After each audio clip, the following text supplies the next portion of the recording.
city. Hi, Tony. And then a few minutes after I was on Instagram again, and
Hi, everyone. Just thank you for joining in early. We're just waiting for some more people to join.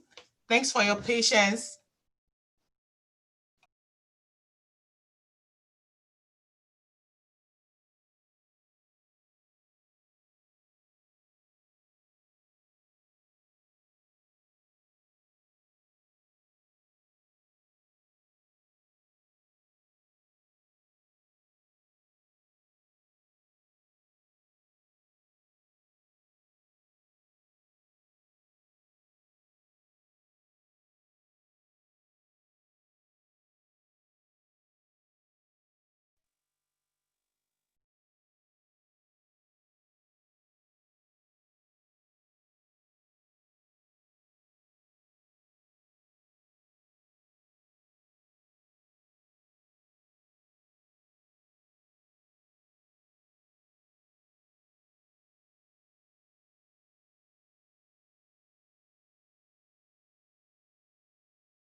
Thanks, everybody. We're just waiting for some more people to join. Let's give it like another 3 minutes, okay? Thank you.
So as we wait for some more people to join, let me just say welcome to everybody. Thank you so much for registering for Family Law for FTLs on learning and relearning.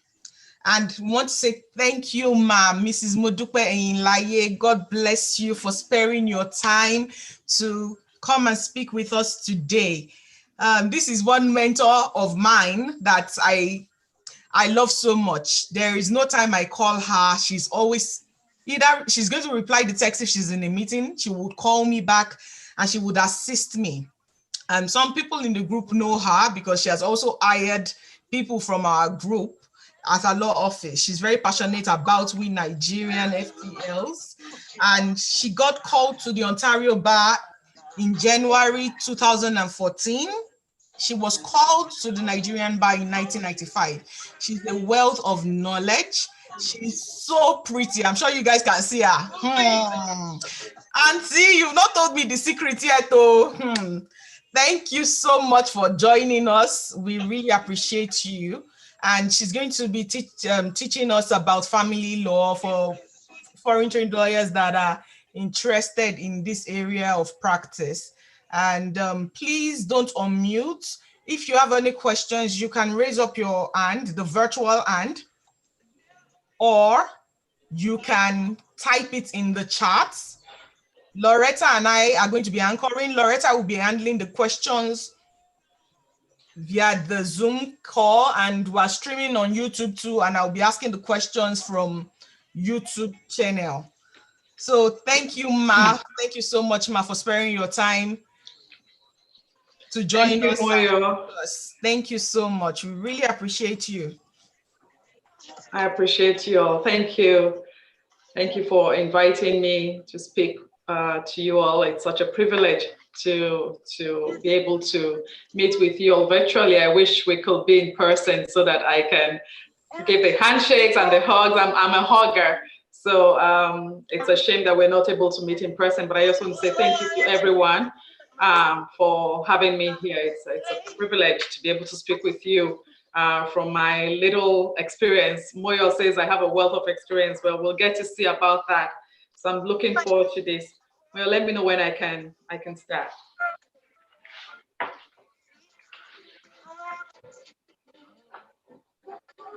Thank you, Ma.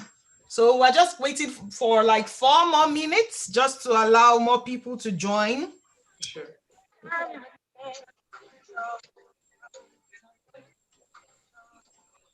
And you're going to be able to share your screen, Ma. Oh, okay, great. I will share that later because there was a question that I wanted to show a sample of a letter of, so that's okay. So we'll wait and then let me know when you want me to. Yes, I will. I will. Thank you very much, man. Thank you everybody for your patience.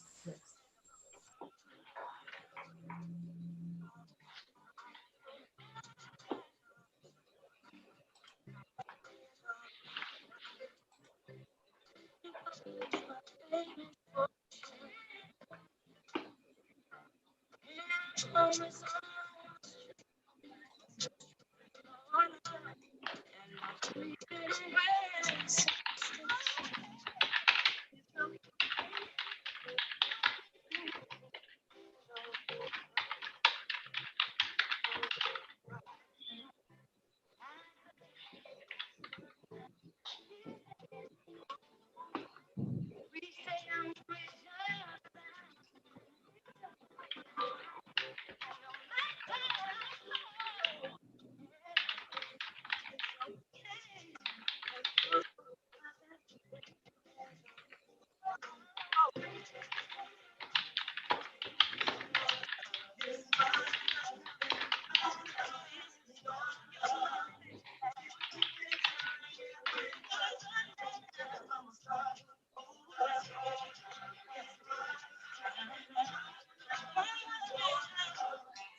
I believe that we have been fair enough for people that are joining in late.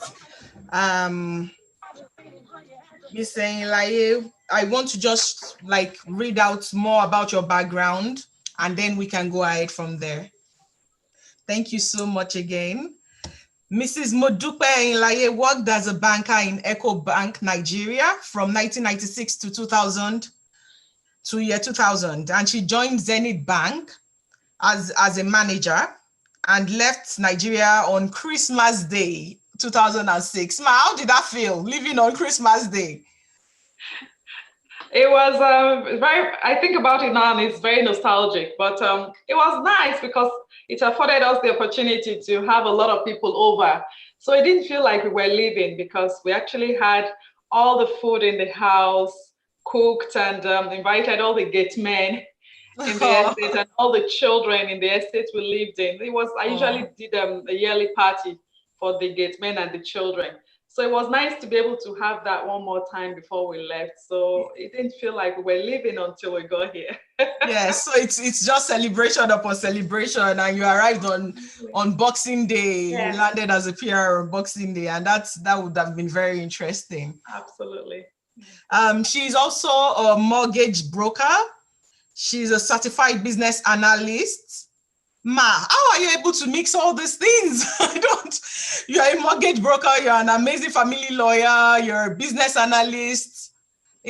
Well, I don't do mortgage broking anymore since I became since I was called. But I mean, the reason I think I always say that is so that I know the challenges we face as immigrants when we come here, and as professionals, you're trying to navigate, and it just looks like the process to become a lawyer is long, and mouths have to be fed, mortgages have to be paid, rent have to be paid. So what do? You can't sit at home. So when I came, everybody was saying, you know what, you can become an analyst, a business analyst.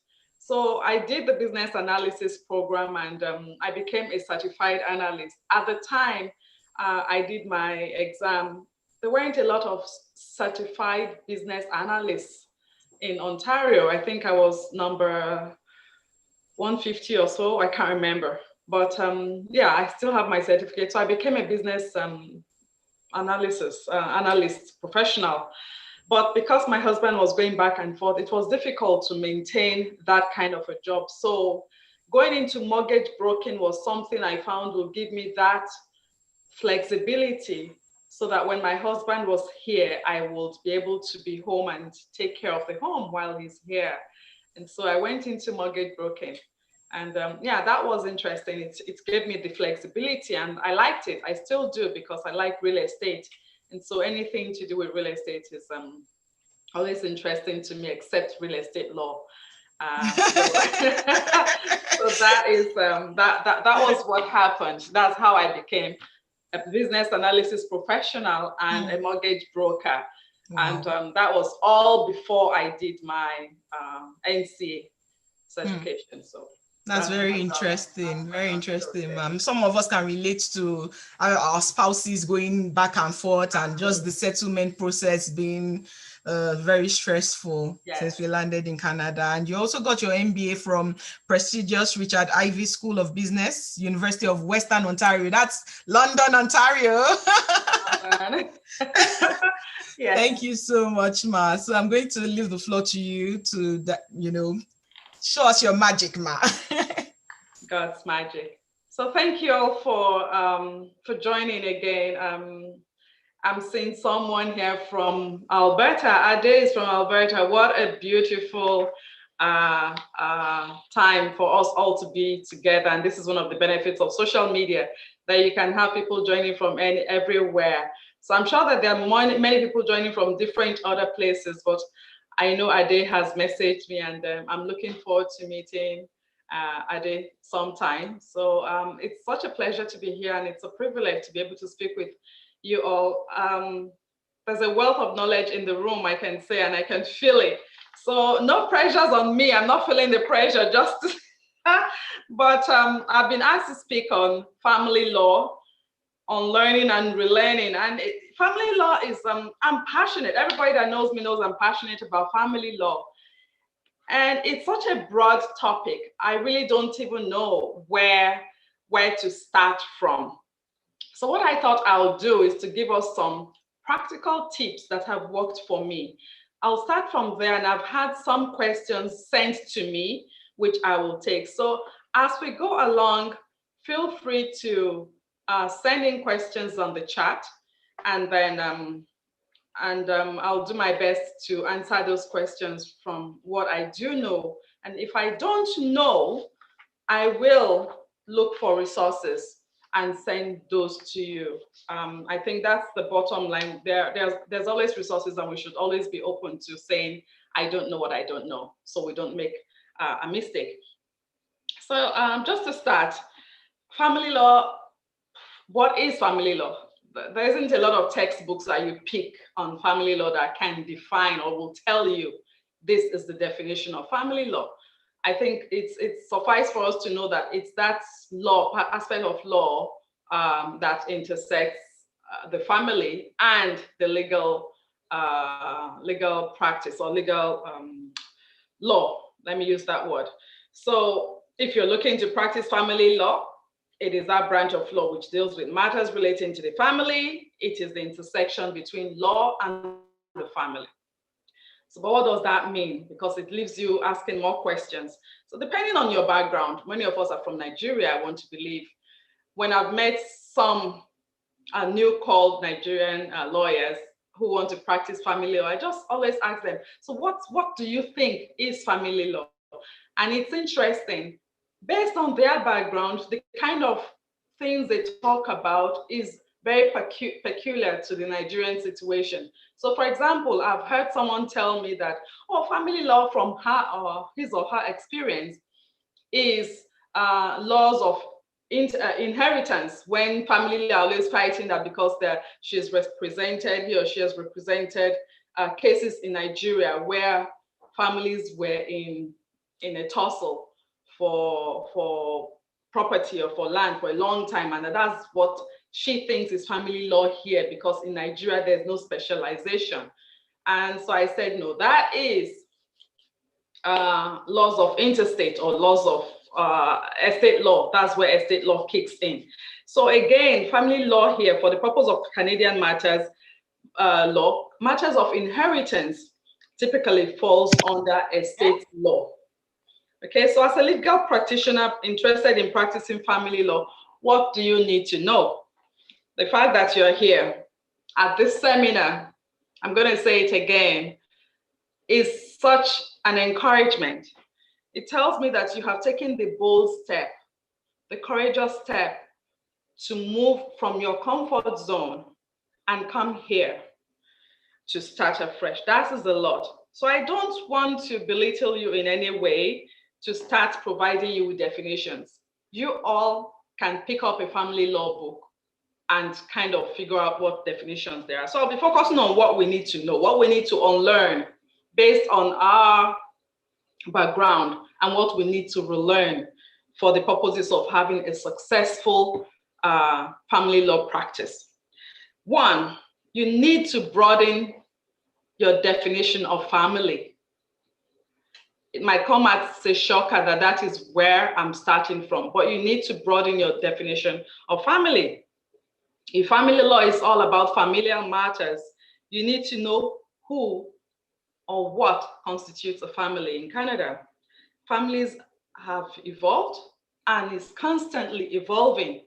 Each day, each month, each year, there's a new kind of family that gets added to the family database, if you want to call it that.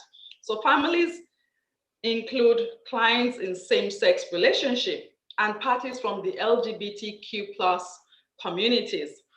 We have blended families where both mother and father, they were married before, they are now remarried again, they've been divorced, remarried again. The children have to transition between one home or the other.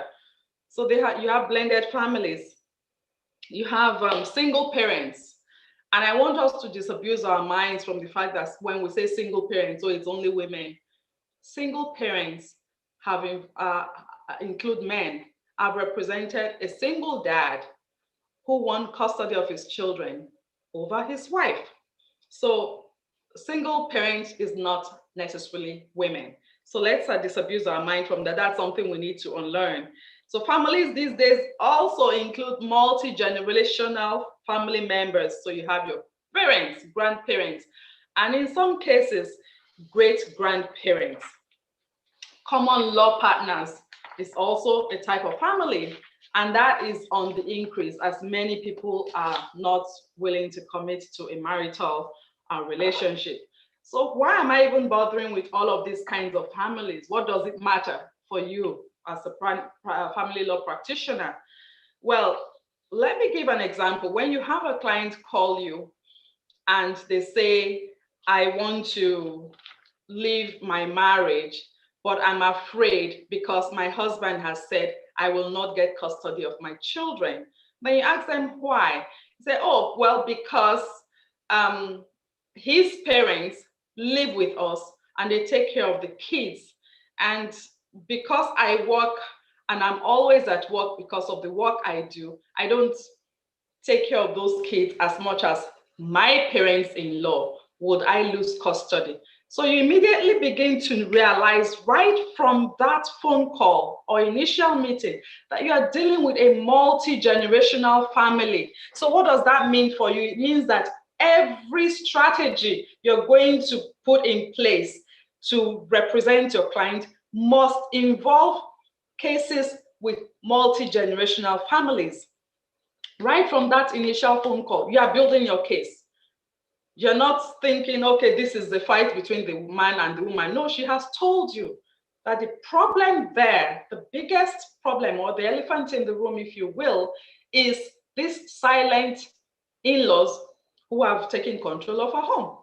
So that is one of the reasons you need to understand family and the kinds of families there are so that you can start working on your strategy from day one.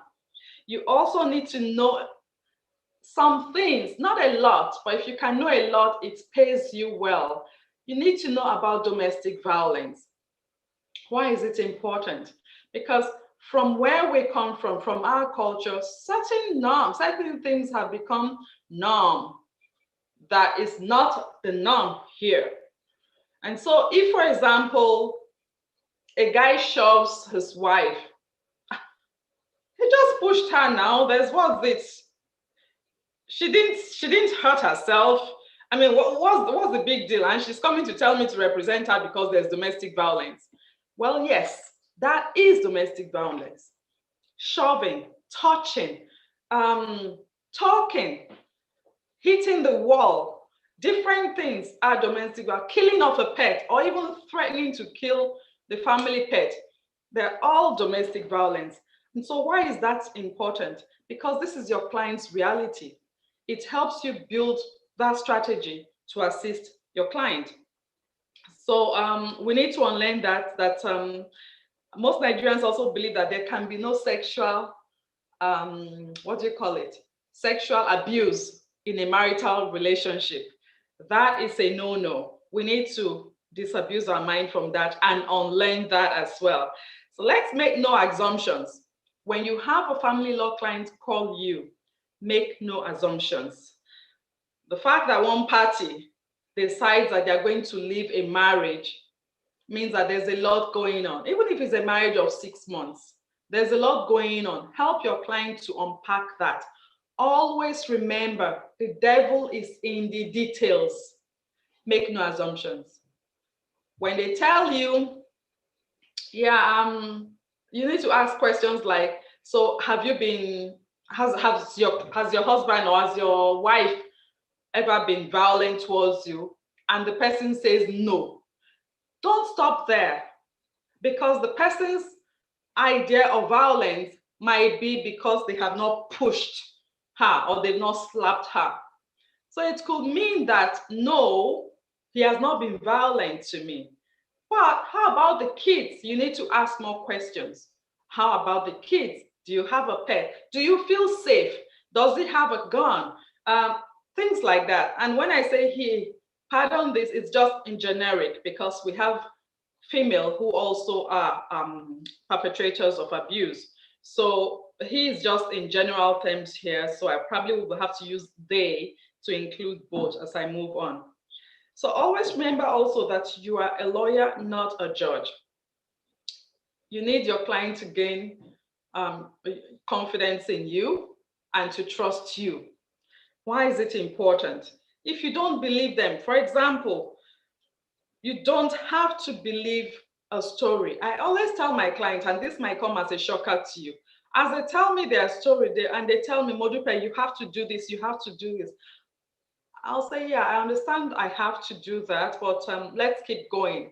Please understand that my job is not to believe you. My job is to represent you. So please tell me everything, because I'm not here to judge you. I will hate to stand in front of the judge and your spouse tells me something that, or say something right there that is true, that will mess up my case.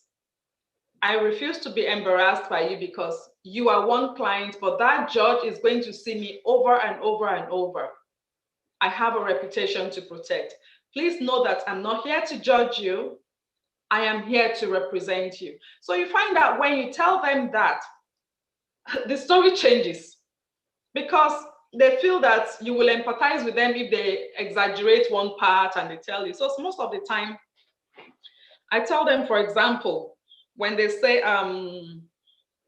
you could, if they say, for example, when he slapped me, I slapped him back. You can't tell them, oh, you shouldn't have done that. No, because you have become a judge and he or she stops trusting you right from that moment because they're wondering, okay, what else are they going to judge me on? So they stop communicating and you don't get a lot. And especially legal aid clients, you find that after they've said that and you judge them, or they shut down. And it's detrimental to your case once they shut down because they shut down for two reasons. They are frustrated that they can't trust you anymore. They can't tell you you're not supporting them. Secondly, they are frustrated that because it's a legal aid certificate, they're not able to change lawyers as immediately as they want. Not that they can't. They can if they want to, but the process is long and many of them don't want to go. So they feel frustrated, and right there you begin to find some aggression from your client. You won't enjoy that client.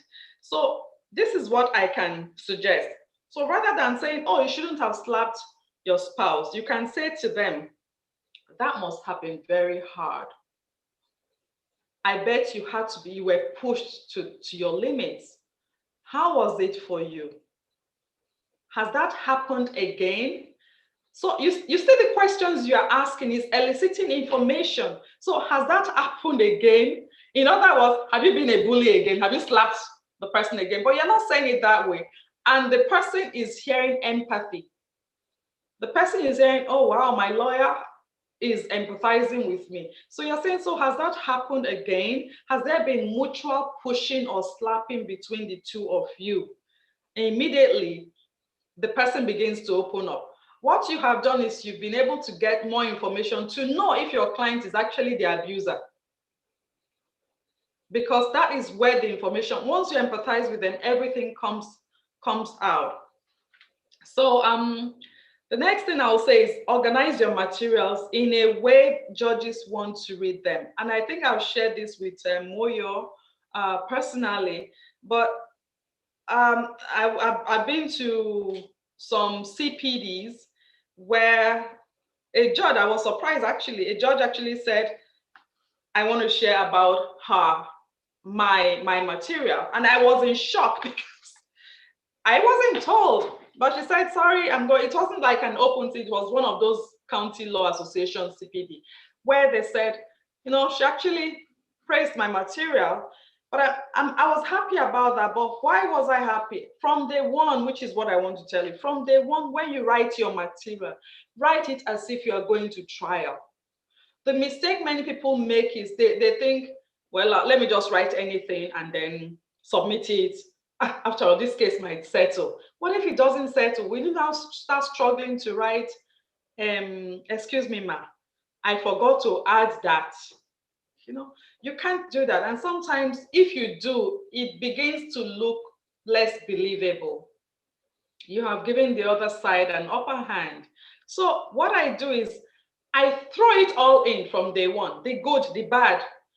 I embellish my client's good sides, and I de-emphasize what I think is negative, but I put it there so that when the other party is reading it, they're deflated. They're like, oh my goodness, she's already told the judge what I was going to use against them. And that's why it's important for your clients to be upfront with you. So always think trial from day one.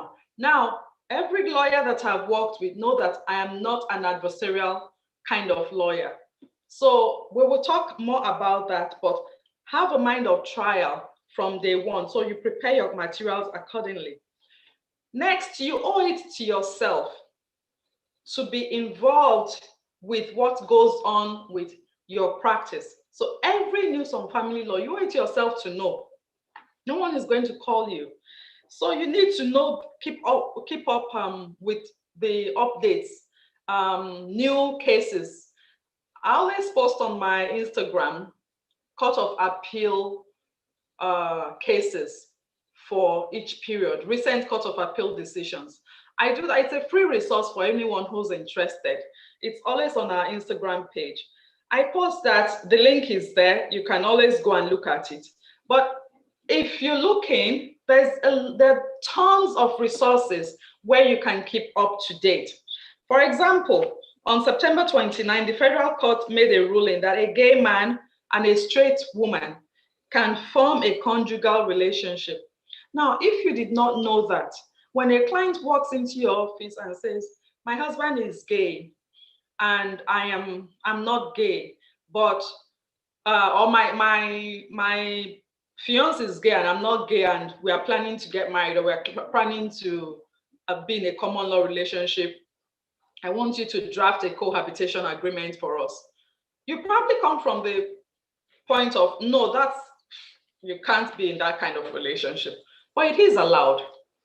That is now another kind of family in Canada, a straight person and a gay person or a queer person.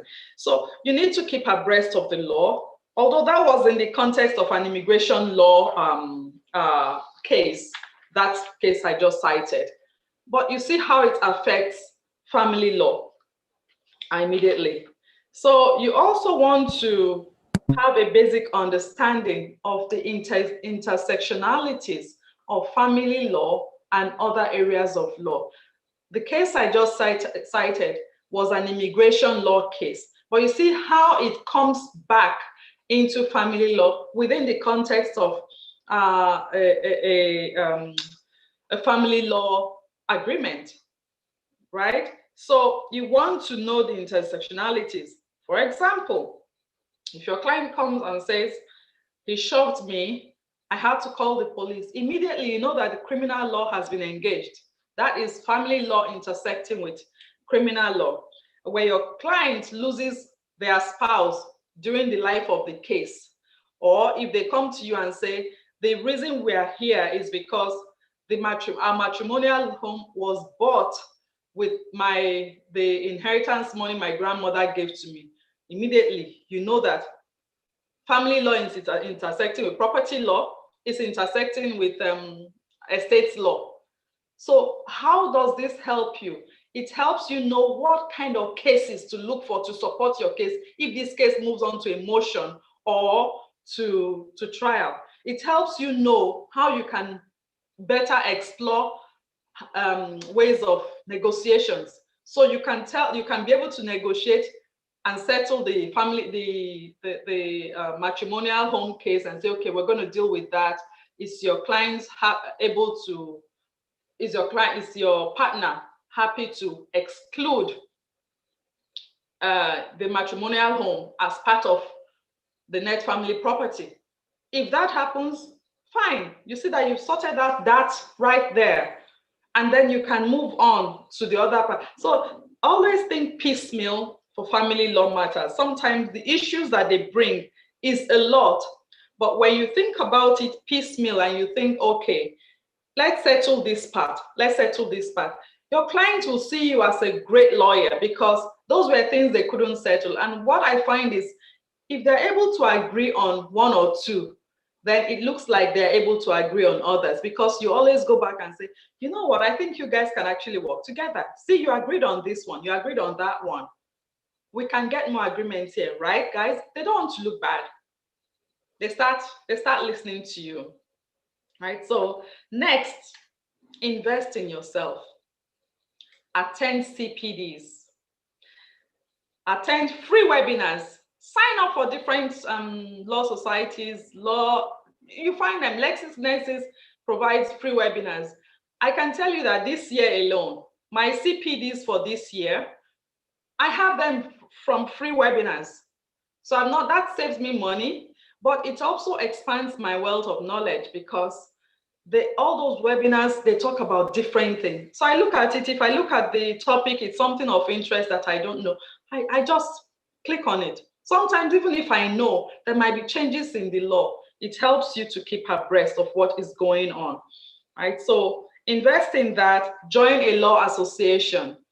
I'm in Halton. Oakville is in Halton region, so I belong to the Halton County Law Association. Look for the law association, the Brampton Law Association, that serves your region or your neighborhood, and join them. They always send webinars, updates, newsletters where you can get a lot of information from. That's a good resource. Next, be a resourceful lawyer. Be able to provide community resources to your client. You are wondering, Modupe, what is that about? So if a client comes into you and says, for example, my spouse is doing ABC, and now that I have come to see you there, I'm afraid to go back home because they know where I have been. There's a GPS tracker in my car, and my spouse knows that I've come to see a lawyer. I don't know if I'll be safe tonight. Now you have to understand that two things are happening there. One, are you going to represent this party? Whether or not you represent them, you have an obligation towards their safety. God forbid if that woman or man walks out of your office and anything happens to them, and then it becomes known that they actually confided in you, there might be some negligent issues that you could be responsible for. And so always look at that. So the next thing you can do is ask the client, do you want me to call the police? But being a resourceful lawyer means that you have a list of resources that you can call on at any time. 211.ca is a great resource for lawyers, for everyone actually. 211.ca or good old Google. So if she's afraid or he's afraid of going back home, then you want to be asking questions like, should I call the shelter for you? Be seen to have done something, and please always document it, what you have done. Document what they said, what they confided, and document the actions you take. It will save you a lot in the future. Remember that you are not a counselor, you are a lawyer. I know that many of us are Christians or religious people in Nigeria. This is not the time to sit down and say, you know, the Bible is against divorce. Don't divorce. So you have to try and work things together. If he's beating you, he has not seized, he has not killed you, he will change. This is not the time for it. This is not the time for it. You might be a very religious person. I don't call myself a religious person. I'm a Christ follower. It shows in my practice. I tell my clients, I am sorry, but no apologies. I'm a Christian. Do you mind if I pray with you right now? I believe in the power of God to give you peace. Do you mind if I pray with you? I've not had a client who has said no. Even a Muslim with whatever that came in, they've not said no. I pray with them and I tell them, I said, in my practice, I pray for all of my clients. Would you mind if I keep praying for you about this issue? Now, I need you to know that the Bible does not support any kind of violence. So this is nothing to do with the Bible. I'm just letting you know, this is my belief. I'm praying for you. It has nothing to do with my job or my role as your lawyer. I am not here to judge you. So please let me know the good, the bad, and the ugly. If I don't know, it will jeopardize your case. If I don't know, I will be embarrassed when the other party says things that I should have known, that you should have told me as your lawyer. You will be embarrassed, I will be embarrassed, and I want you to know that I will walk out on you in the court and I will stop representing you from that minute. I can't tell you how powerful that is. I've used it all the time. No client has ever not told me what the worst is. The very worst. They will tell me, and when they go, I'm holding my head like, I can't believe this happened. But you know what? That is what this is all about. They tell you, you pick what you want to do with it, but it's good that you know. So always remember, you are not a counselor. but it doesn't mean you cannot share your faith. Don't overdo it. Let them know so they're not pushed away. This is not church. This is not a mosque. Let them know your faith if it helps you work with them. Next, you need a community. Establish relationship with your fellow family law lawyers or practitioners. They are always a good resource. You will find a case that you might not know and someone else has done exactly that case. So reach out to them. Don't be afraid to take cases. Find a mentor. Find a mentor who practices in that area that you can always reach out to and say, please, I have this case. What do you think? Always, you know, be bold is what I'm telling you. Don't reject cases. If you're not comfortable, don't take it. But the fact that you've never done it before should not be an excuse to not take it. It doesn't always have to be court or nothing.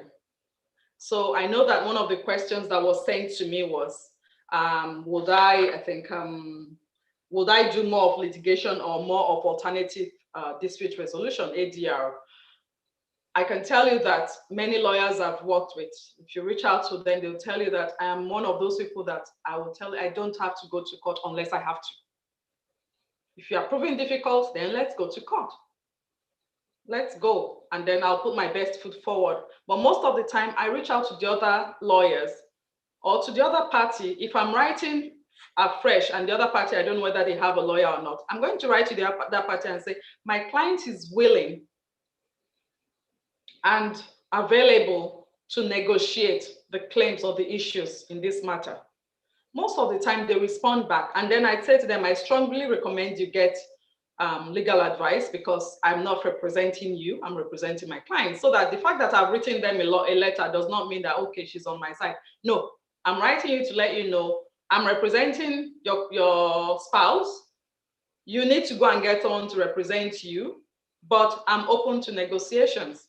So most of the time I've been able to negotiate things that, there was a particular case, I remember when I started practicing in 2014, was one of the cases I took. That case had been in court for about 6 years before the lady came to me. So when she came to me and she told me the issues, it didn't seem like a big deal. They were fighting over Section 7, ongoing Section 7 expenses and child support. And that was what they were in court for. They had, along the line, they had settled every other thing. And they were also fighting about days of access. So I looked at it, it didn't look like rocket science to me. So I said, does he have a lawyer? The lady was my client, said, does he have a lawyer? And she said, yes. I said, okay, I'll write to the lawyer. So I wrote to the lawyer and I said, can we have a chat? Because sometimes when you write and write and write, there are things you write about that you talk about that you can't put in letter or in an email.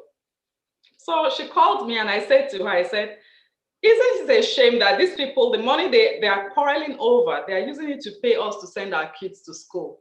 And she just, the lawyer at the other end was a female. She just started laughing. She said, you're so funny. I said, yeah, I'm just wondering, is there a way we can, you as the lawyer, you have a lot of power over your client. Is there a way you can get him to agree on what my client is proposing? We are willing to also agree to some things. Is there a way we can have a four-way meeting? Boom, we had a four-way meeting. His lawyer, himself, my lawyer, myself, my client, myself. We're all sitting down, and the things that had been going on for 6 years was settled within 2 hours. And we finished and we had tea and we're all laughing. So never think never. Always be willing to be that person who, because the other lawyers might be thinking it and thinking, oh, maybe you will not agree. And you are thinking maybe they will not agree. So throw yourself out there and say, I'm willing to negotiate.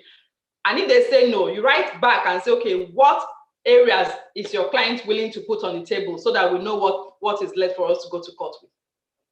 And you find out that when you do that, they understand the language. They understand that when you get to court, you're going to point out to the judge, I have tried.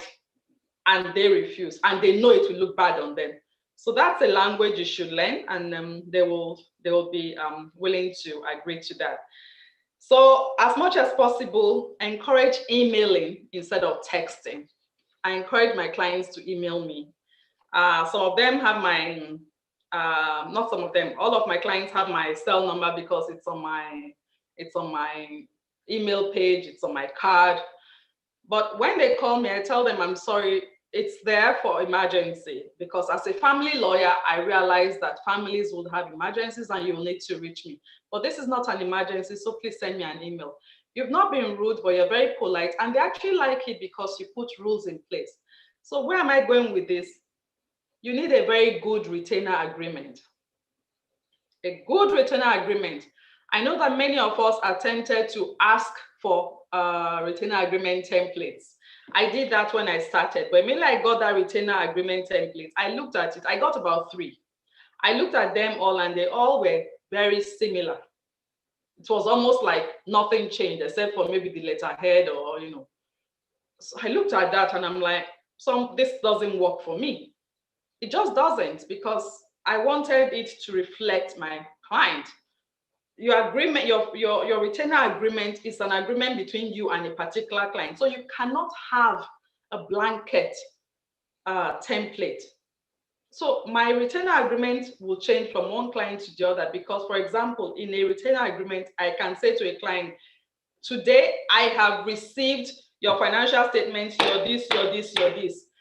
Within the next 30 days, we have agreed that you are going to provide me this, failing which I am at liberty to, to leave you alone. So you're always modify your retainer agreement, make it your own it. Put in the clauses that are peculiar to the client and the rules you want to guide the relationship. It's about you here when it comes to retainer agreement, because this is your business. This is how you want to run it. And this is how you want the client to respect your time and how you guys want to work together. So if you don't put those there, you cannot come tomorrow and say, I don't know why you're texting me. Well, there's nothing in your retainer agreement. So I put it in my retainer agreement. Send a text only when it's an emergency. So when they call me, I said, do you remember the agreement we had? They're going, which one? I'm like, the retainer agreement. They're going, yeah. I'm like, do you remember we talked about something about an emergency? Say, yeah. Oh, yeah, right, Mudipe, this is not an emergency. I'm sorry. I'm like, no worries. And I've actually billed a client for calling me more than 3 times on a Saturday. I told her, I said, if you call me again, I'm going to bill you. And she thought it was a joke. So I billed her. And I put it there. And it was a lesson for her because she couldn't contest. I said, you can take this to Law Society. There are emails I sent you. Please do not call me again. And it wasn't just any time on Saturday. This was 10:30 p.m. on Saturday for something that was not urgent. She just found out that her husband had about 4 cases of comic book collections in the basement. And she wanted me to find an evaluator who will evaluate and tell us how much it is worth so that she can get her 50% of it. Total nuisance. But that's the kind of cases you find in family law. Well, did we get that valued? I can tell you that I asked her to go and get evaluator because she will be the one paying the evaluator. And she has to think about it if it is worth getting evaluator to value 3 cases of comic collection since the 1970s that you don't know if anyone wants to buy. So by the time she thought about it and the evaluator gave her, I think, a bill of maybe 2,000 to value it, she dropped the case. So the next point leads to what is popularly known as CYA. Does anyone know what that is? Can you just put on a chat if you know what CYA means? Do you know what CYA means? It's an acronym. Does anyone know what that means? Is any chat there? I don't see.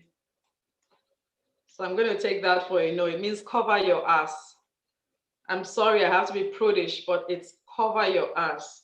So always, always, always think of yourself. When I tell people I come from Nigeria, I always make a joke that, oh, I didn't just come from Nigeria, I came from my village. And you take the flight from Lagos, and before you come from my village to Lagos, it's like almost 3 days trip. And so if you have to take all of that into consideration, I've come a long way. That makes people laugh, but the point is, I have come a long way from Nigeria, not literally from my village, but if you came all the way from Nigeria, you want to cover your ass so that someone else does not mess up your work. And I'm talking about this very seriously. We've known of lawyers who have been asked to stop practicing because of recklessness on the job, because of another client going to report them to law society for something they ought to have done well. So what do I mean by cover your ass? Do not represent two clients at the same time if you're a family law lawyer. If you're a mediator, you can do that. I'm also a mediator. So I'm able to do that. And when I mediate, I tell them, I am not representing you as your lawyer. I am representing you here as your mediator. So you will still need to go and get legal advice from a lawyer because I am not your lawyer for this transaction. So there are cases where you probably will need to meet with two clients together when they're signing a separation agreement and the other party says, I do not have a lawyer. Don't buy it. CYA. If they don't have a lawyer, okay, I'll find you a lawyer, because your lawyer needs to explain to you what I'm explaining to my client. So always think that way. Sometimes they will tell you, I'm ready to sign a waiver. Please don't buy it. I put waivers in my separation agreement. And I know someone has asked the question, what do you put in a separation agreement? And if we have time, I will get to that.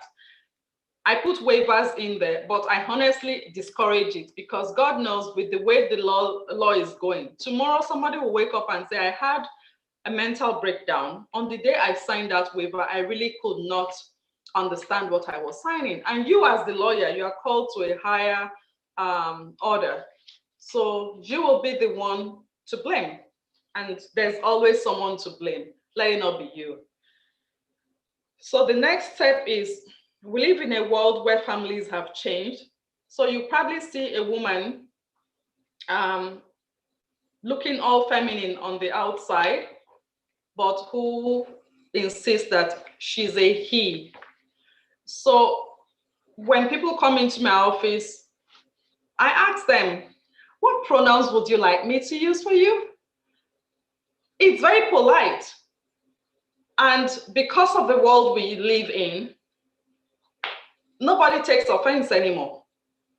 So it's good for you to know what pronouns to use for them, because it's a very, I can't tell you how they take it. It's very emotional for them. Sometimes they break down. I've represented a gay guy, very sweet guy, and he was transitioning to female and he had not told me at the time, but on the outside, he was all man, petite and very friendly. Whenever he comes with a lime green Mercedes Benz. He comes with a handbag, and when he's walking, he's doing all of that. And when he comes, oh, do pay. So I didn't know he was transitioning into female. So I wrote something to him, and I was referring to our discussion. I'm like, so him and him. And he was furious and said, I am a she. And I said, I am sorry, I didn't realize. But because we already had a great relationship, we laughed about it. I'm like, oh my goodness, it's so different these days. And then I even poked a joke at him. I'm like, you should come someday and get some dresses from my closet. Let's play dress up. But that was the way to break it down for him to know it was, it was innocent. But you might not have the opportunity with lots of clients. So always ask, what are your pronouns? And these days, people sign their email address with Modupe Enlaye, and then in brackets, she, her. That's the world we live in now. So finally, family law can be very emotionally draining. If you don't enjoy it, don't let it enjoy you. Don't let it get the better part of you. So I always say something and I put at the back of my mind, I'm not going to sacrifice my family for a family that has broken down. So whether they come back together tomorrow, they're already broken down for today. So I'm not going to sacrifice my own family for that, because whatever you do affects your family. So leave it at the door when you come home. When you're going in the morning, pick it up and take it to work with you. But don't bring in your family law cases with you. Always find a balance. If you need to get a counselor, a friend, a mentor, someone to talk to, someone to ask questions, go ahead and do that. Yeah, so I think that is what I have for that. I know that the time is fast spent. I'm sorry I took time, and I can see a lot of questions on the chat, so I will take time to answer that. So Moyo, can I answer the ones you sent to me earlier on? Yes, Mama, you didn't take time. I don't even want this to end. I'm learning so much. There are points that they are easily over. Someone doesn't think about things that you've said, and they are really important. And really appreciate you taking time to point it out. I have my book full. So yes, I found it helpful. I hope the audience found it helpful as well. Yes, family law is very broad. Yeah. So if we're going to talk about family law, I wouldn't know where to start. Is it support? Is it mobility? So like I said to you the other time, which I'm going to say now, we probably will find a time where we can do a series of family law issues where we can talk about support. So spousal support, child support, retroactive support, ongoing support. How do you get international support orders, you know, and interjurisdictional? So we can do support in one series and do mobility in another series. But, you know, it's a very broad area of law. And so I'm happy to do that. And I hope that, you know, I know I couldn't touch on a lot of things today, but yeah. So I'm just going to take some of the questions. I'll take the questions that was sent, and then I'll probably take the one from the chat. Yes, ma'am. So the first question is, if you're married in Nigeria, can you divorce in Canada? So the answer is yes, you can divorce in Canada. And as part of your divorce in Canada, you must have lived in the region, in your municipality for at least 1 year. So the family law rule says that you must have lived in the municipality where you're filing, where the court. So for example, if you live in Mississauga or Brampton, then, or Peel region, the court that serves Peel region is the Brampton courthouse. So if you're going to file for divorce, you must have lived in Peel region for at least 1 year. So that is one of that, what I can say about that. Also, if you've divorced in Nigeria and you want to make it legal here, you are able to do that. And to do so, you need to sign a foreign opinion letter, which I will share on the screen now. I have an example for you here of what can you see that? Can you see that on the screen? Yes. So that is an example of a foreign opinion letter. So you see here, it says, this is to someone, it's giving my opinion. It says, you have retained me to provide an opinion concerning the recognition in Ontario for a divorce granted on this day by a court in the Republic of Sudan between this person and this person. So the reason I'm sharing this is because of this part that I have highlighted in red on this document. So based on the information contained in an original copy of the divorce, which has been duly translated by a certified translator. So if you're going to be doing a foreign divorce, I've had people from Russia, I've had different clients, stop sharing, I'm going to stop sharing now. I've had different clients coming for this sort of opinion letter. You need, if the document, the original divorce document is not in English, you need it to be certified by a certified, translated, sorry, by a certified translator. Now, how do you know they're certified translator? They will have a seal and it will state certified translator, just like you have your seal and it says notary public. It will, your job is not to verify whether they are real or whether they are fake. That's not your job. You are not a CIA here. just get that and then give an opinion on it. So yes, you are able to do a divorce in Nigeria, from Nigeria here.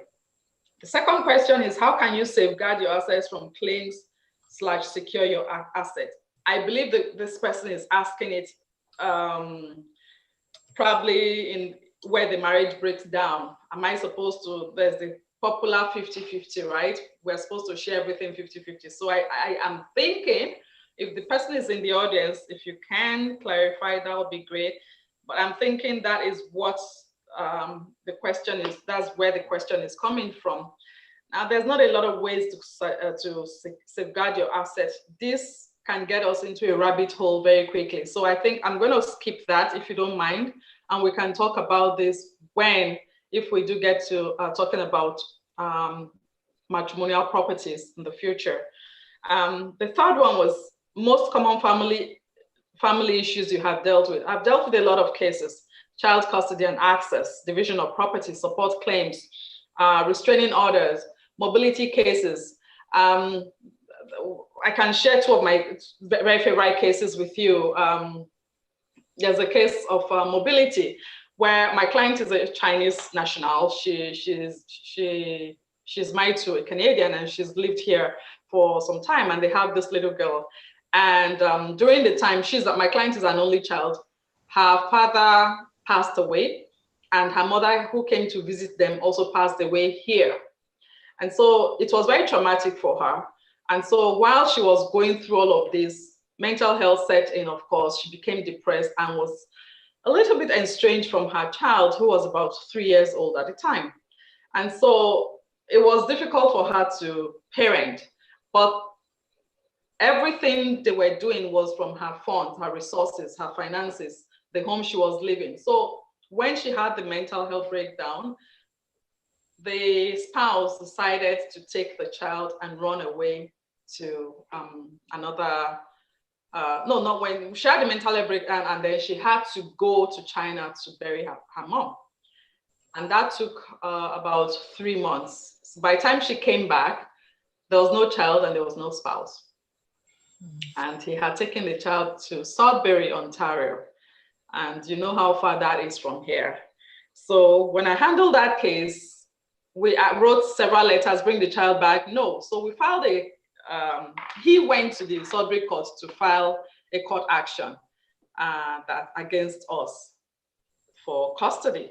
So we had also already started an action here, but because his action was filed first before us, then we had to go and answer to the one in Sudbury. So it was interesting because I had to travel to Sudbury to go and bring back that child. So we went in the morning, took the first flight from Toronto, got to Sudbury just on time for that case conference. And I had filed all of my case. And that's why I say when you file a material, always do it with the mind of trial. So I put everything there. And so when we went in, it was supposed to be a motion, not a case conference. So the judge said to me, I've read your material. And when the judge says that, it's usually a good thing because it means they were interested. They read it. So he said to me, I have read your materials and I understand what is going on here. And he looked at the guy, said, and you are the applicant, do you have anything to say? Which was very interesting because I was really trying so hard to prepare my speech and I didn't say nothing. And at the end of the day, we had the judgment that the child should go with us. And the judge said forthwith. And when we got outside, the guy said, so can she come tomorrow? I said, what part of forthwith do you not understand?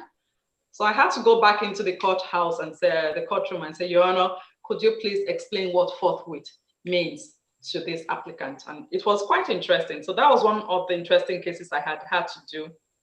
And then another one was a CAS case. So I've taken lots of cases. I've done a lot of cases. I don't even know what areas. I'm happy to talk about anyone that is interesting to anyone that if you have a case and you want to talk about it, I'm open and happy to talk about them with you and share my own experience if I've handled that. If I haven't, chances are that I have done the research around that area or I know someone who has handle that case. So there was a grandmother who was filing for to be the parent or to be the custodial parent of her granddaughter because her daughter was a junkie. She had a child and she takes too much drug, and that was in Saskatchewan. And they moved here about 6 years ago. This case was done in 2015, so the child is older now. And so the mother, the biological mother of the child, suddenly decides that she wants to clean up her act. And after 6 years, after this grandmother had taken care of the child for 6 years, that's the only mother this girl ever knew. She knows the child knows there's a mom, but there was no relationship. And so CAS got involved because they thought the girl in Saskatchewan involved the CAS here. So it became a child protection case here. And then there were cases against my client, who was the grandmother, that herself and her brother were having some sort of relationship and punishing the girl. It was a funny case, but that was a custody case involving grandmother. So why am I using these examples? Just so you know about that family that we talked about earlier on, the multi-generational families. You'll find cases where it's not necessarily the parents or the husband and wives that are the parties, but grandparents or in-laws, or that are the parties. So yeah, I think I've answered, is more litigation or more ADR. So always be open for negotiation. I'm all for negotiation because it's faster. Right. The more cases you are able to, or the more items you are able to delineate from your case, then the smaller the list you have to go for trial for, and your clients always appreciate that. Then that means what you're taking to trial is not a lot. It's just 1 or 2 items. And when you get to that point, 2 days before trial, they always settle, because I always tell them, I'm like, I hope your client is aware how much this trial, and I say it openly, they don't like it, but I say it at a case conference. I'm like, I wonder why you guys are not settling, because the 2 issues here are really not necessary to go on to trial, but I'm happy to go to trial because you know what? My client is legally funded. And I know why you want to go to trial. I hope your client knows that 2 days of trial is going to cost you $15,000. I say something like that, even if it's not true. And the other client is like, what? Even if they knew that it's going to cost them money, suddenly they are beginning to put it into numbers. And sometimes I will say in the court, and a judge has supported me on that, I'm like, Your Honor, I don't know why this issue is going on. We are here to fight over spousal support and child support, and the respondent is willing to pay this amount of money on litigation. It just doesn't make sense to me, Your Honor. And the judge, I was surprised, said, I don't know you. Your lawyers don't know you. The 2 of you are the ones who know each other best. So if you want us to make decisions that will direct your lives, we're happy to do so, but there's a cheaper way to do that, by agreeing. So if you can, I'll go outside with your lawyers. I believe your lawyers are here to assist you. You can go outside and agree. The more you can agree, the less cost. We got a lot of agreements on that day. The lawyers might not like it, but So what should be included in a separation agreement? This is a lot. I can't talk about that right now. We will probably have a series for that, for separation. We will have to do a series for family agreements. So what to do in an abusive relationship where spouse was reported and stops paying rent? Well, if it's a rental property, then if it stops paying rent and you're able to take on the rent, fine. If you're not able to take on the rent, move out and pay a rent where you're able to afford. Because it's a rental property, there's nothing you can do. If it's a matrimonial home that you both own, or it's a matrimonial home and it's mortgage, then if you're able to pay mortgage, I'll ask you to pay mortgage, but go to court. There's what we call exclusive possession. Kick him out or her out, and the court will grant you exclusive possession for a time. Now, if you kick her out and she goes to court, she's able to get what we call the Partitions Act, especially if she's willing to buy your share or he's willing to buy your interest and you are saying no. So for example, a matrimonial home, whether the name of the wife is untitled or not belongs to the man and the woman. That is Canadian law. Simple. So when we start from that point, when there's a breakdown of marriage and the man says, I am no longer paying mortgage, I want you out of the house, you can say to the man, I cannot afford another home like this, and I don't have money. So I need you to buy my interest in this home out. So give me the money. So if our home is worth 600,000, I'm willing to take 250,000 so that, you can take the remaining because of notional costs, commissions, real estate commissions, and all of that. I'm willing to take 250 and walk away. If he says no, take it to court. Under the Partitions Act, the judge will give you an order to list that home for sale. And when that home goes on sale, the judge can also make an order that the money remains with the real estate lawyer that does the closing until the matter has been decided, or until you both agree that you can share the money in the way that is just and equitable for both parties. So it's a wide topic, but that is just like the brief overview of it. And that's why you need to understand the intersectionalities of other aspects of law. So you see, it's a matrimonial home, but we have gone into the Partitions Act, yes. Which is a real estate law.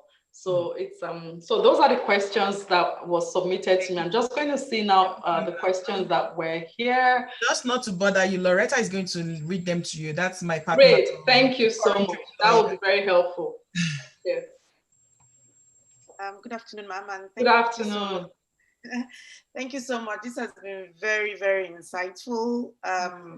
It's always a privilege and an honor to have someone like you with your experience, come and share your knowledge and give us your time. I know that if we have to pay for your time, you would bill us individual and it would be like, expensive. If you bring groundnut, I'm good.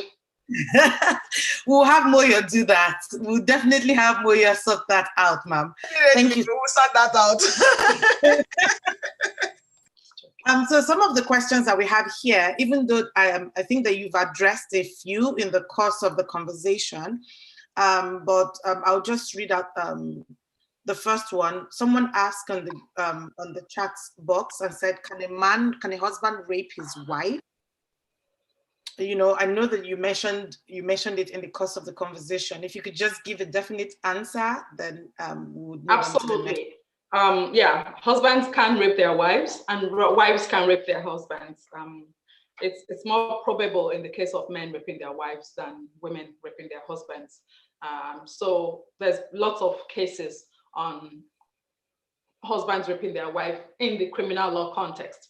Now, for family law context, I don't know how that will be in the criminal law context, but I remember a case we did in criminal law, I think in 1980 something, criminal law. It's R. and Papa Dimitropoulos. I remember that case very well because it's a case on rape, and some of you might remember that if you did criminal law, but that was a case that established that yes, a husband can rape his wife.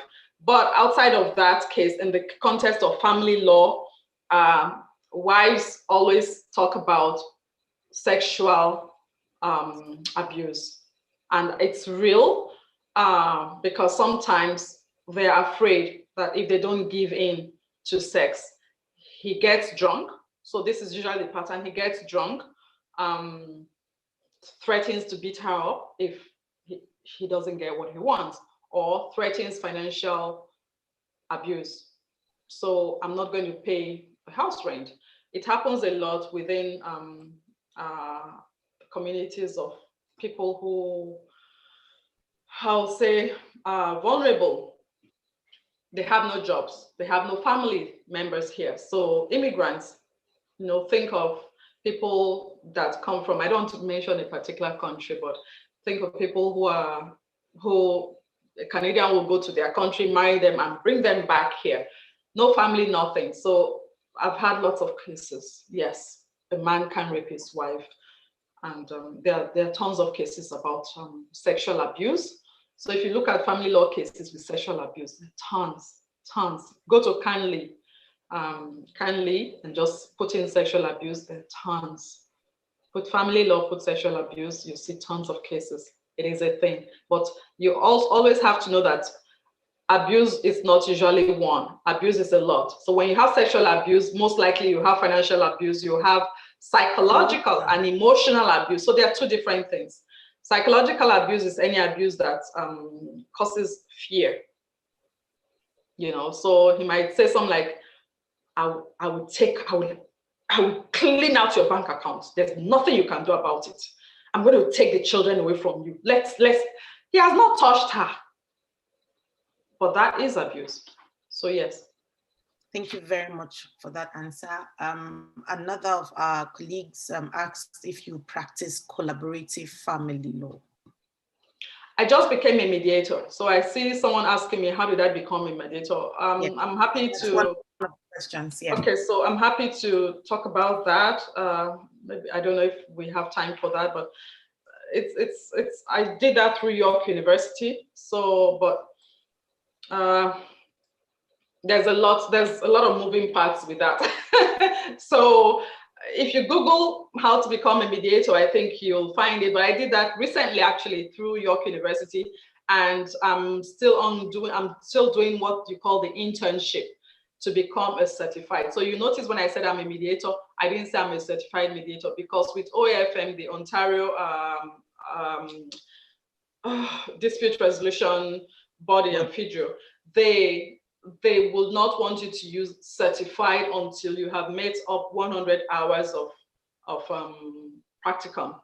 So I'm undergoing that 100 hours as we speak. So I'm not yet a certified, but you can mediate by having another mediator supervise you, and that counts towards your practicum hours. So I practice collaborative family law now that I am a mediator, but I am not part of a collaborative family law body yet. I'm waiting to get my practicum, and then I can join a collaborative law body. But if it's practice, yes, I practice collaborate. My practice is more in that line. Yeah. Thank you so much, ma'am. Another question was, where can we get resources like family law templates? Like, where would you refer us to? Where can we get resources for family law templates? Family law templates, there's no one place. Family law forms, for example, is online. You can get family law forms online. If you click on if you just search Google for family law forms, you find out what kind of family law forms for anything you're looking for in family law, what to file, it's there. But I think a good starting point, if you want to practice family law, you need this book. You need to get this book. I see you nodding, Lorenta. So you must have it, but it's Ontario Family Law Practice. And I try to get every year, but as you can see, this is 2019, because I typically want to get it around February most of the time. But I didn't bother getting the 2020 because there hasn't been much in 2020. But I also know that I don't want the 2020 edition because there's a lot of changes in the Divorce Act. So I need the 2021 edition. So if you want to practice family law, this is a good resource for you. It also comes with additional materials, and this contains a lot of forms, and it's so explanatory. I can tell you, this book saved me when I just started practicing family law. And what I like about it is it also tells you about what to expect in different courthouses. So the practice procedure in a courthouse. For example, if you have a motion, some courts will want you to file factor. Some other courts, they don't bother about factums. So which court wants factum and which one doesn't? This tells you. So if you have a court case in Newmarket, go to it and look under Newmarket and see if it affects Newmarket and do what they ask you to do, right? It will tell you that for early case conferences in Milton, in Toronto, in Brampton, your early case conference materials must not be more than 5 pages. Now, if you go to court and you file 15 or 20 pages, the judge will look at you and say, did you not read the practice procedure? This is what they're talking about. So you don't want to be looking like, oops, what does that even mean? Practice procedure. You find it here. So I had a case where I filed, it was an early case conference, and I filed I think I filed 10 or 15 pages, and the other side came with a folder this big, and the judge was listening to it, and I said, Your Honor, something is wrong with this procedure here. And she said, what? I said, Your Honor, this is an early case conference. He said, well, we're going to turn it into a regular conference. I said, that's not allowed, Your Honor, because my brief is quite brief, because I was following the rule for the early case conference, so I was seeking an adjournment. But if you do not know, that is intimidation tactics right there, and you are deflated. So you need to always be on your foot, working hard. So I don't know, is there another question? Oh yes, a few more, but I think that the next question, you've answered a bit of the next question, because it says, are there templates for drafting family law and estate-related agreements? Are there templates? Are there where you can get templates for family law and estate-related agreements? Divorce. Oh, what's this thing called? I have it on my Divorce-Mate. If you can go through Divorce-Mate, Divorce-Mate has a lot of forms, and then templates. You probably would, if you like, you want to reach out to other lawyers, get templates. There's also, you can Google it. It's called Standard Family Law Clauses.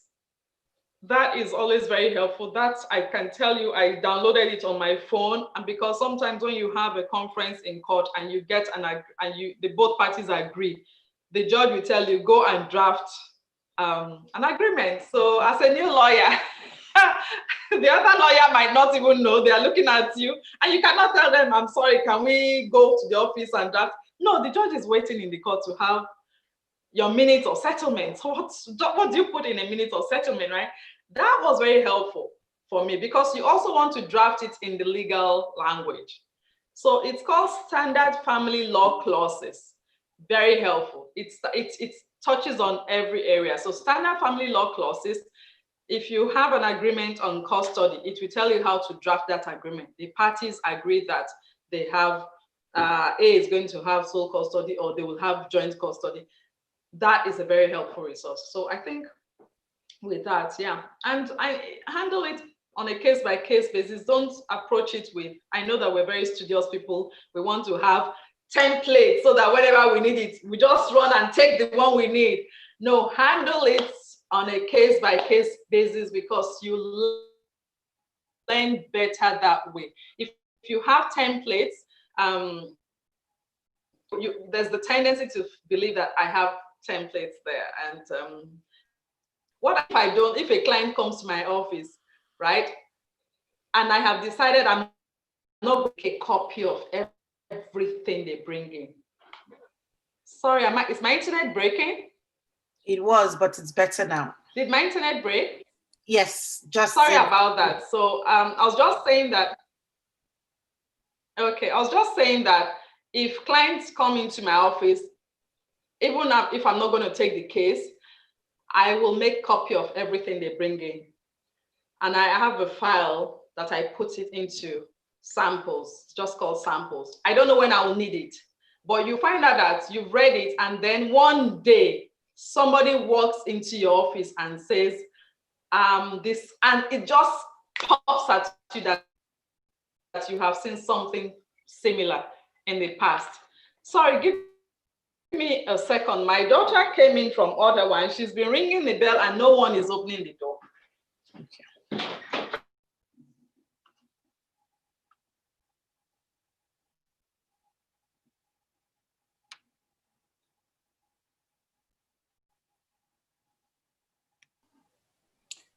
Moya and Loretta, great job you guys are doing. Thank you so much. Thank you. Thank you.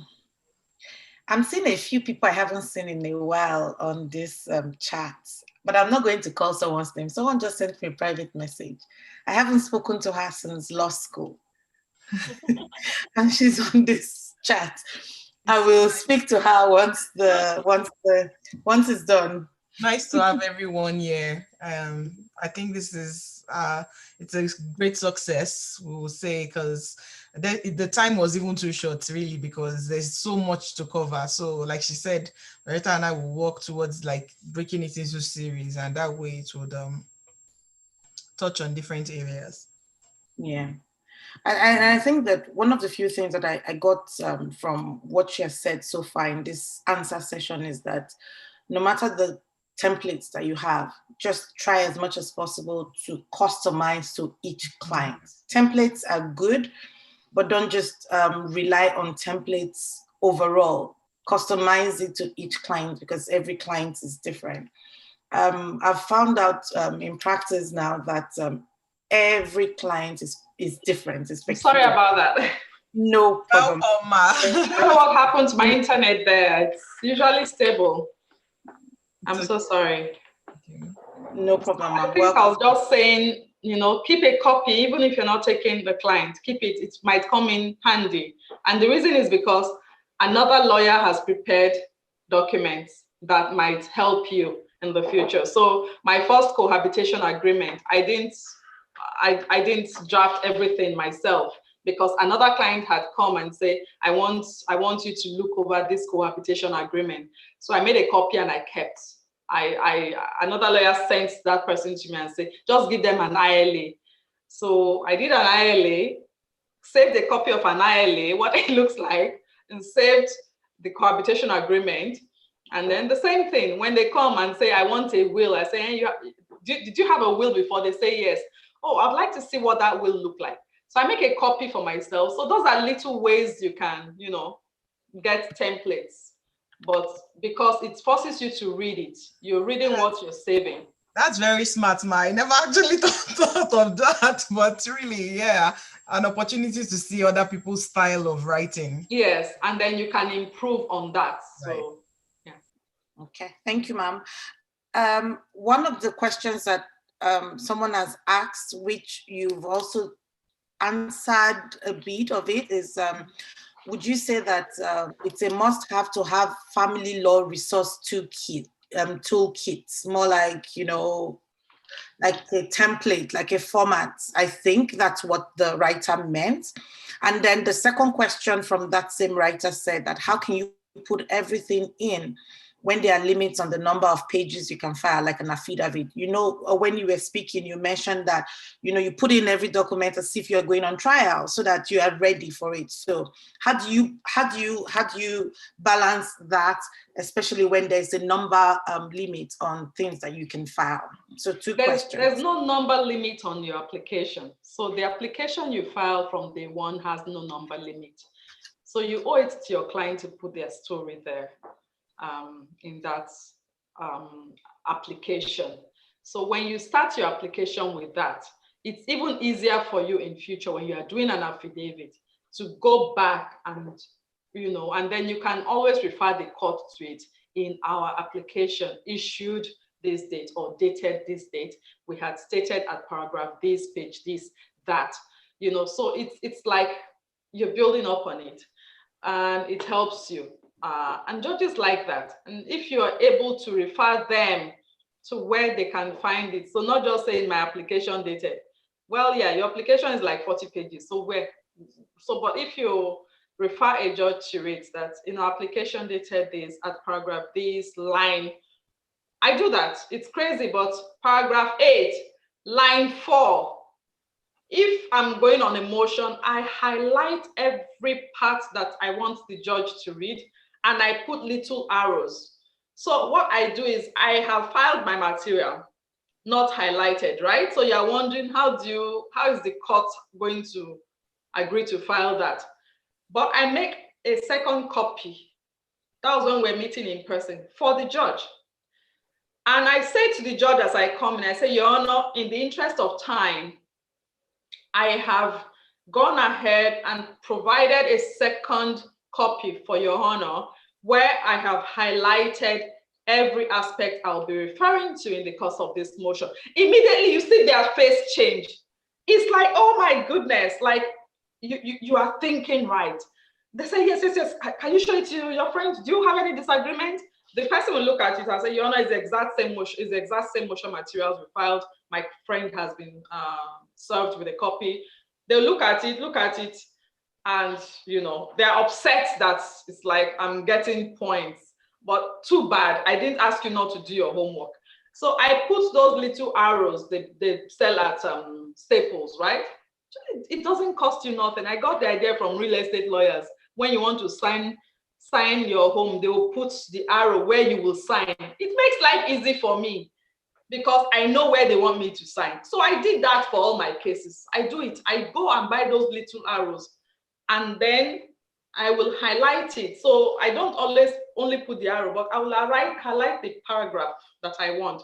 So I say, Your Honor, and if on one page I'm referring to two things, I put two arrows, and then I'll tag it A and B.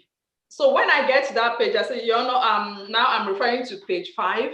You will note there that there are two arrows. I'm referring to 5A. The judge knows exactly where to go. It makes life easier for them. So that is what I mean. On your application, there's no limit. So start from the beginning, and then going forward, follow the limits that are set by the court. Make it brief. There's no need to be verbose. We like speaking big grammar as Nigerians. There's no need to be verbose. Go straight to the point because you are building off of something that has been done. That's why it's good to set that foundation. You can always refer back to it. Okay. Thank you so much for that. So the last but not the least question, the question is an adoption granted in Nigeria, is it valid in Canada, or does it need to be certified or recognized by a court in Canada? It has to be recognized by a court. Now, I have to be completely honest with you. I've not done adoption cases, but I've done researches into it. There's what we call the home visits, and that's because they want to, the agency here. So you've done the adoption in Nigeria, but the agency here wants to be sure that that child is coming into a home that is suitable for the child. So they're going to do what they call a home visit, and it's for a particular period where they come, they look at the home, and they do all of these checks here. And I have not physically done one myself, but I have been involved in advising people, so I know the process because we've gone through those processes with people, but I have not filed for an adoption myself. There's just one more question that came in. That's if the spouse who bought the house can take his down payment before equalization on divorce.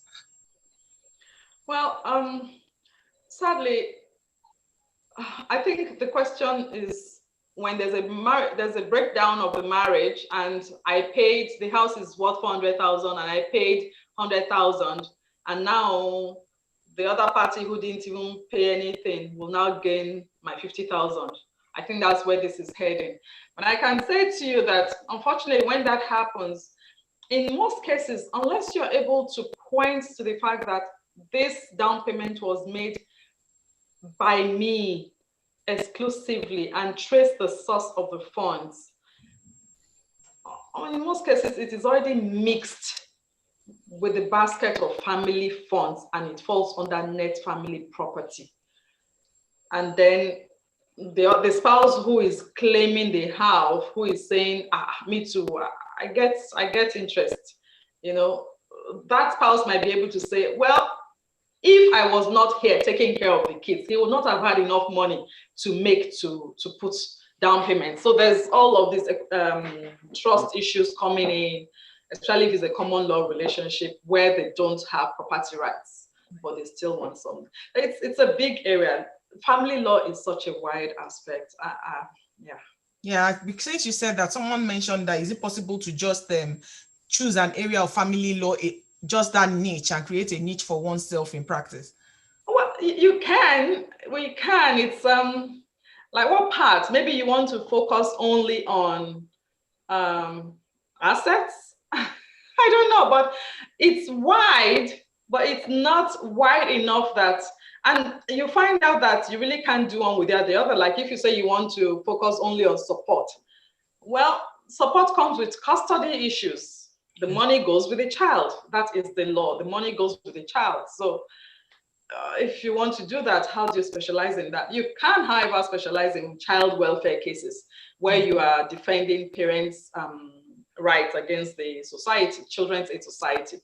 You can do that. There are lots of lawyers who focus only on child welfare cases, and they do other things as well. So yes, the person said, I mean, not doing divorce matters at all. So I think, yes, you covered that. Yeah, okay. So this is coming from the Christian perspective, and I've had a lot of that.